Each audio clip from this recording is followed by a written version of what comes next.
RJ, just to start, talk to Barrett about just the perception of where Clemson's at. You said specifically, I'm tired of the disrespect. We're keeping the receipts. Just any comments on that? Just how hungry is this defense heading into this year? Shoot, hungry. I don't even know if hungry is the right word, man. We are starving. And I'm really excited to see the work, just the work. We got to get back to that grit, that, if we let up a touchdown, the game's on us, So the score should, every game, we could kick a field goal every game and win, is what I'm trying to say. And we got to, get back to that grit, and I think we are trending in the right direction. We finished top 10 in the country in defense last year, but it's still not good enough. We could always be better. Our pass defense from 2 years ago to last year, completely, increased a whole lot. So I'm really excited about that, and our coaches have done a great job. I mean, Coach Khan, Coach Eason, Coach West, Coach Rump, they really work really good hand in hand. They really work and put together great plans for us, and they really push us to be our best. So I'm really excited about them. And you just coming back, do you sort of feel like it's on you now whether this defense pulls through or not? Is that added responsibility just motivate you even more?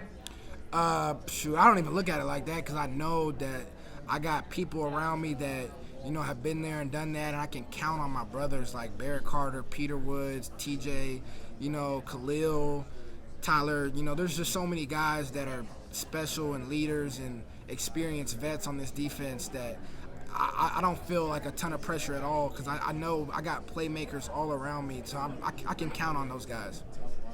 So the Kentucky game for you all, I know there were some big pass plays led up. So what have you guys done as a defensive back group to try to shore things up before you take on Georgia? We really just, got together, and even in that game, we still played decently well. I mean, there was a lot of big passes that we shouldn't have gave up, just one too many. We can't be giving up big passes like that. And, that falls on me, and it falls on, a lot of the other guys, but we just gotta get that continuity back, and we gotta get that continuity, and everyone needs to be on the same page. And we had a lot of guys, in different positions that game, and guys are getting accustomed to their new positions, and guys are learning things and grinding this offseason, getting better, learning what to do at all the positions. Versatility is at a premium right now. And just being able to play, all four positions that we got is just really at a premium. So guys just, learning the details. We were just off on a couple details, small things. And, whenever you play a team as good as Kentucky, I mean, they're a really good team.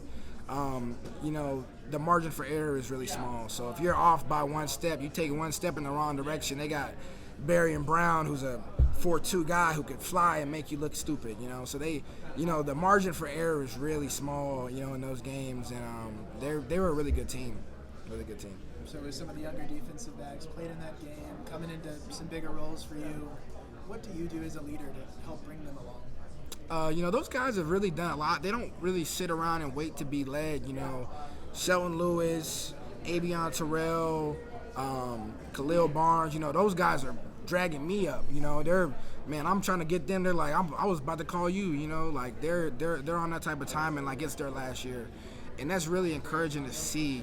Those guys acting like this is their fifth year. They're grinding, and they're hitting the field and trying to watch tape and everything, and they're really bought in, and they're bringing up younger guys younger than them. Even though they're young, they're still leading younger guys. So that's just really encouraging to see, and I'm really proud of those guys. Just the step that they've taken from last year to now, that freshman class, is really special.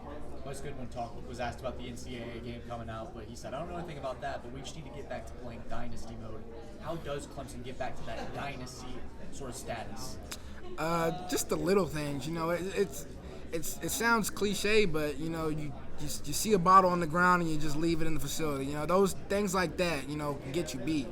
And it's the details, it's just how you do anything is how you do everything. So if you leave like some trash laying around, you might, just not take something serious, or might fit the wrong gap. It all goes hand in hand. So we just got to get back to them, the little things, and just trust in our preparation, trust in our work, trust in our lifestyle, and just trust in that doing all the little things right will eventually lead to big results. some of the young guys you mentioned, Avion Terrell made some good plays last year. What's been your impression of kind of the role that he's stepping into? What have you liked from him? What have you seen? AV's a great leader. He just came in with a, alpha mentality. He's not going to sit around and wait, for his turn or wait to be led or nothing. He came in and started playing a ton last year as a true freshman. So, his preparation, he came, even whenever he wasn't starting, he was watching film, putting in work, and just grinding, knowing that his time would come. Whenever his time came, he was ready for it. And just seeing the next step he's taking, he has his brother as a great role model.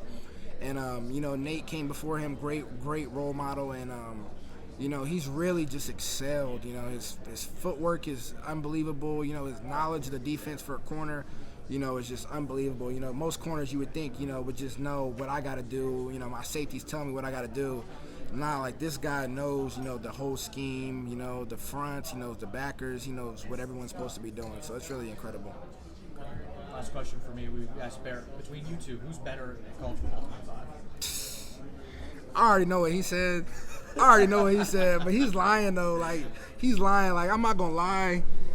We did some randoms and he had the higher overall team, and then he wouldn't let me be at home. He left that context out. He said you quit in the first quarter. Is that the missing context? See, that's what I'm saying. He had the higher overall team. He won't let me be at home because whenever you're at home and you're a good team, the stadium pulls and you can't see your icons. You don't know who you're throwing the ball to. You might press circle and throw it to X. So all type of crazy stuff happens. And he's really been doing a good job of preventing me from having a chance to beat him. But it is 3-1. I got him one time. I'm not gonna lie about the series score. It's 3-1. But he's pretty good. He's not bad. He puts in a lot of hours on the game, for sure. But he hasn't let me be home at all. So that's a huge advantage for him. Controversial. Thanks, Arthur. Of course.